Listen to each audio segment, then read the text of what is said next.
Fala, povo.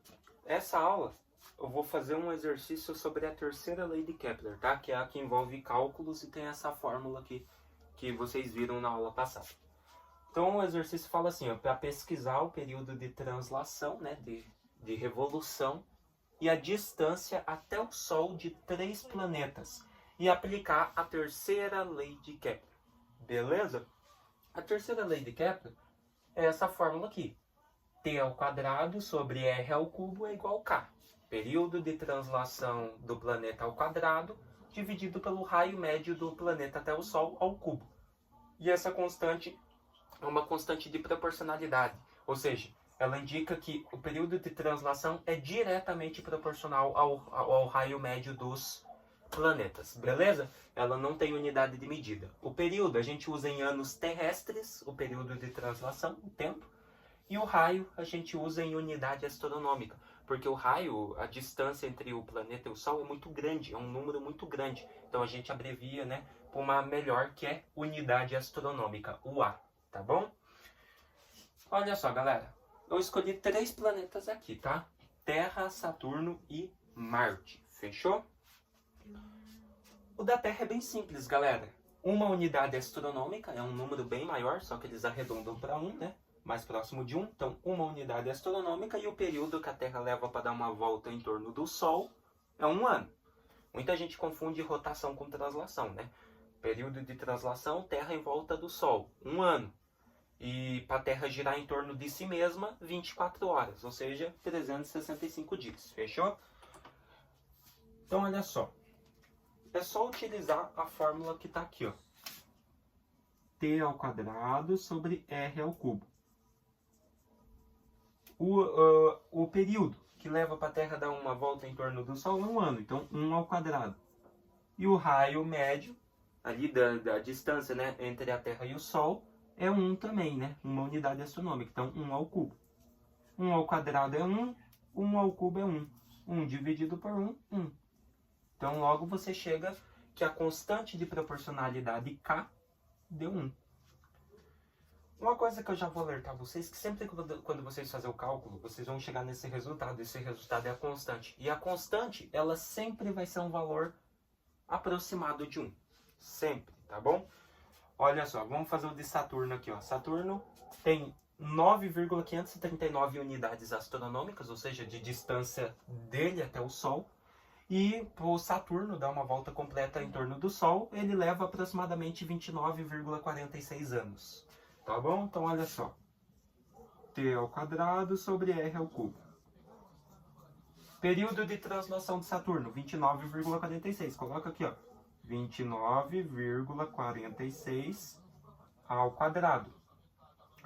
Sobre o raio, unidade astronômica, 9,539 ao cubo. Se você fazer esse cálculo, ó, ele é bem grande, por isso que eu já tenho o caderno aqui, né? Então, olha só, 29,46 ao quadrado, se você fazer, vai te dar um valor de 867,89. Então, olha só, 867,89. Sobre 9,539 ao cubo, que é a distância, né, o raio médio, se você fazer esse valor ao cubo, ele vai te dar 867,97. Então, 867,97.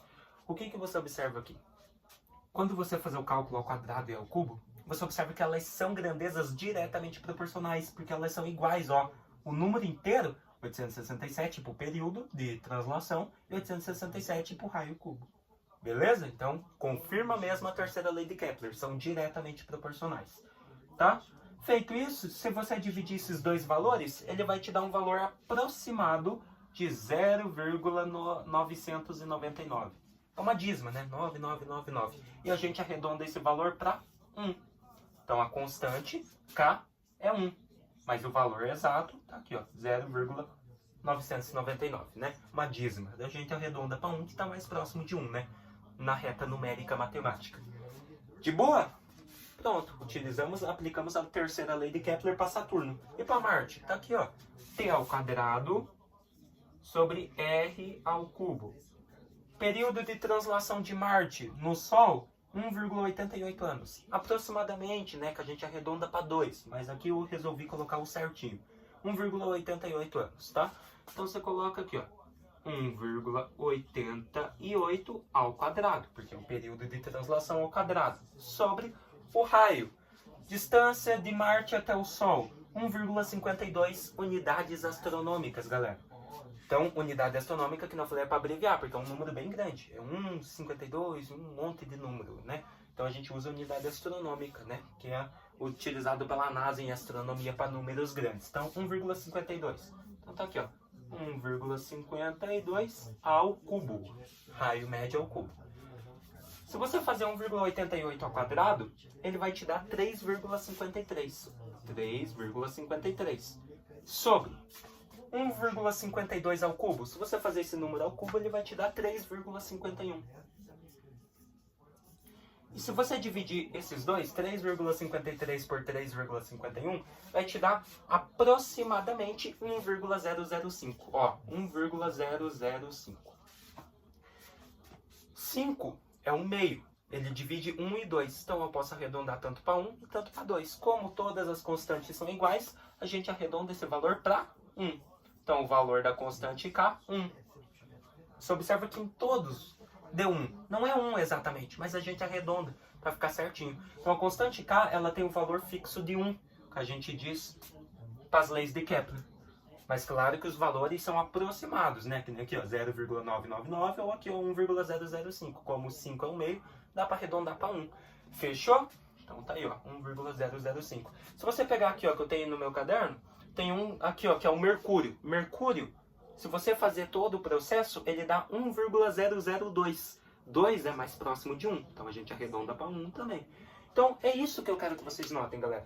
Toda vez que você aplicar a terceira lei de Kepler nesse sentido, o período de translação ao raio cúbico, né, o raio médio dele ao cubo, você vai observar sempre que a constante K vai ser um valor próximo de 1, daí você arredonda para 1.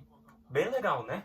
Mas também eles podem te dar o valor da constante K, que é 1, não faz tanta interferência, ou dar o valor dela em si mesmo, daí faz um pouquinho de interferência, e pedir para você calcular o raio ou o período de translação. Se for período de translação, vai ser uma raiz quadrada no final, e se for o raio, vai ser uma raiz cúbica no final, bem simples. Beleza? Então é isso aí, galera. Espero que vocês tenham gostado e entendido mais um pouquinho da terceira lei de Kepler. Antes de me encerrar, tô colocando aí na tela para vocês, aí, ó, a tabelinha para vocês aí de todos os planetas, galera. Aí tem a distância, o período de translação deles, e você observa que todos têm ali, ó, na constante K, um valor próximo de 1. Então, só para confirmar para vocês que é só arredondar para 1 e tá tudo bom, beleza? Então é isso aí. Espero que vocês tenham gostado. Se vemos aí numa próxima aulinha de física.